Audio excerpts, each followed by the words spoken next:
ছাগল বেচবেন গো ছাগল। মুকুল ভাই কি খবর বলো রাও ছাগল কোনে? আচ্ছা লেলে ছাগল আগে বড় ব্যাপারে যাইছিলেন কি? বেশি না দাম একটা কই দেন না যাই এই ছাগলটা দেখি। না না ছাগল ছাড়বে না ছাগল ছাড়বে না কিছু করো না তো। আরে ভাবি আনের মালটা যদি আজকে বার না দেন আমি বুঝ ভুলকাবো করে মালটা রোজন করতে হবো। দূর তাছি আনের ছাগল বেচার ইচ্ছাই নাই। আন্না খালি দাম দর করা ছাগলের বাজারটা শুনতে আন্নে দাম একটা কই দিনছে কত মধ্যে দিবেন?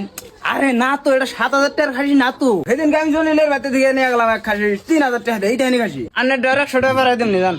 তার মানে না জানা 50 টাকা দিয়ে দিবি আর মধ্যে কথা কেন জান? আচ্ছা দিবেন না তাও দিবেন না। পাড়াটা বেসপান পাড়াটা না একবার হয়ে গেছে গা। পাড়াটা একবার ছোড়ো এটা কাম ভাই আর কদিন পালেন গা। আনে দাম একটা কই দিনছে আনের বস্তু দর দামে বললেন নিমু না নিম না। ছাগল গাবিন হয়েছে নি ছাগলের পেট ফুলা ফুলা দেখা যায়। এখন দেখি সব কম বয়সে গাবিন হয়ে যায় দিশাই ভাই না ভোগনির সময় এখন আনের আর কি কই। নেন ড্যাডি নেন। আরে ভাই আনে যত ভাত আছেন হেত মাল বাইরে না তো এটার থেকে।